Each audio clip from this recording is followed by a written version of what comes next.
You're watching 48 Fastcast. All right, y'all, 7:01 is your time right now. Today, a 48 First Alert weather day. If you've stepped outside or even really heard the rain, it is coming down hard out there. Yeah, I mean, literally, we can hear it here inside of the studio right now, and I think a lot of experienced it coming into work this morning, too. Yeah, it's kind of two hands on the wheel kind of day out there with some ponding on the roads. It's been a tough morning commute, and it continues to rain heavy at times. Some of you letting me know with your updates with your own little weather observation stations at home that have over 2 inches of rainfall already.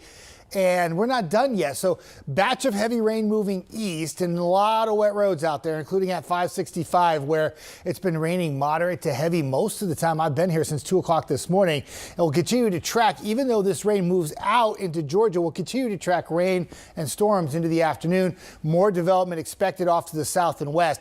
I do think it will favor our southeastern zones. So DeKalb County, southern Jackson County, Marshall County, a severe weather threat around noon to about 4 p.m. for rain, wind, some damaging winds up to 60 miles an hour, and then a little bit less of a chance north and west or weaker storms, and then far northwest, even less of a chance. However it plays out throughout the day, we all cool off and dry out just in time for Thanksgiving Day, and I'll have more on that part of your forecast in your 10-day on the way. This is your 48 First Alert Road Report, sponsored by Bankston Motorhomes. So we've seen multiple accidents this morning, but I'm focusing most on the two that are impacting traffic. This one on Research Park Boulevard is affecting traffic southbound at Elkwood Road. Then we're also seeing one on 565 here that's blocking a lane due to a crash in the northbound lanes there. So you just want to be aware of this as you're heading out this morning. Your drive times to Decatur to Huntsville about 22 minutes, Athens to Huntsville about 31. Gina. All right, Jonathan, thank you. If you live in Madison, you might soon have an easier time avoiding train backup. City leaders have taken another step to implement a new program that would alert residents about major road blockages caused by trains. The city wants to install cameras that would send text notifications to those who live along Sullivan and Main Street. That's where one of the city's most heavily traveled rail lines is. Former Councilman John Seifert has donated $10,000 to fund this new program. The City Council will vote on formally implementing that program during their next meeting on December 8th. One Alabama attorney is trying to stop her client from receiving the death penalty. Now, Loretta Carr is accused of pushing a woman off a cliff to her death in DeKalb County. Carr has been charged with capital murder for the 2021 death of Mary Elizabeth Isbell. Isbell's body was found at Little River Canyon 2 years after she died. Carr's attorney is arguing that it's unconstitutional to send her to death row if she's found guilty. A judge has not yet ruled on the motion. Her trial is set to start in March. A former Huntsville special education teacher who faced public scrutiny for a prior arrest has resigned. Brandy Taylor recently taught at Hampton Cove Middle School, but she had been on leave after details of her prior arrest resurfaced. She was arrested back in 2017, accused of hitting and beating a child with a belt. Now, she was teaching in Albertville at the time. Taylor was later found guilty of harassment. Madison County deputies have arrested a man they say had a lot of drugs and a stolen gun. Deputies say that they arrested Robert Carroll after finding more than 90 grams of cocaine, marijuana, and meth in a hotel room on the Parkway. Here's a picture of what the deputies found. His bond is set at $1.5 million. In Jackson County, officials with the Mountain Lakes Chamber of Commerce are warning you about a new scam. Fraudsters have been using the chamber's name to take money from business owners who want to join the chamber. Now, if you believe you've been in contact with these scammers, reach out to Martha at mountainlakeschamber.com. Well, still to come, a local school district is working to help its students perform better in the classroom.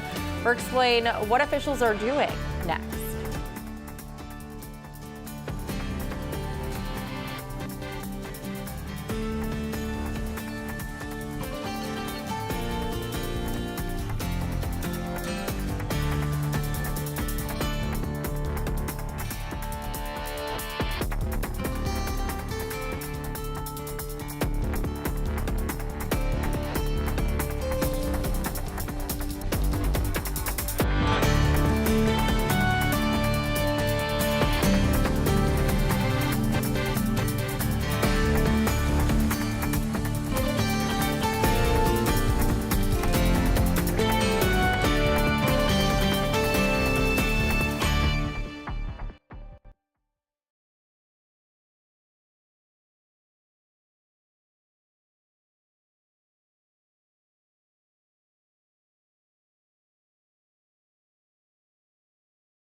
Well, leaders with Guntersville City Schools is now adding a standards-based plan model to the classroom. Yeah, some principals say this has already led to improvements on test scores and behavior.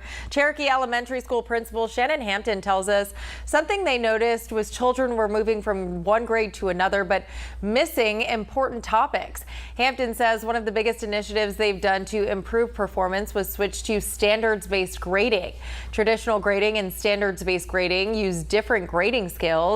Standards-based measures a students' comprehension of the topics that are being taught in class. Guntersville Middle School Principal Courtney Johnson says teachers have done a great job implementing these new learning models. Really excited to see that proficiency go up, but like most schools in the states, we want an A like our elementary, and so we get excited about our wins, but we really have to start, keep focusing on how do we keep improving. Hampton also predicts the district will see higher scores in science this year because they just adopted a new science curriculum. Today is a 48 First Alert Weather Day, sponsored by Mr. Rooter Plumbing for all your emergency plumbing services. 48 First Alert Weather Day for strong to severe storms today. Some heavy rainfall, major system across the lower 48 impacting many states for a huge travel week. Some big time hub delays with the airport, especially like in Atlanta with this Boeing little thunderstorm moving closer to there. But the back edge of the rain for us after a real good soaker this morning, starting to quiet down a little bit, but it's only a little lull in the action before more storms come back late morning and afternoon. And the highest chance of severe weather will be for the areas in red. I think less of a chance as you move north and west. Some areas in northwest Alabama may not see another drop of rain, but the highest concerns will be the wind, the rain. There is a very low end chance of a spin up tornado, but I really think it's mainly just a rain and wind event for us. And the highest chance of stronger storms for the state of Alabama will likely be to our south. Once it all moves out, we dry out just in time for Thanksgiving Day. The turkey's happy, but we'll probably wear a sweater because it's going to be a little chilly. And then we go into the weekend. Some rain comes in Saturday night into Sunday, and next week looks real wet, and that includes for the Christmas parade on Tuesday. Well, looking ahead to Thursday, Thanksgiving, looks like a nice day. Just a little cool, so that's good to see. All right, y'all, thanks for joining us. We will be on air with more news, weather, and traffic throughout the morning, so keep it locked into 48. Have a good one.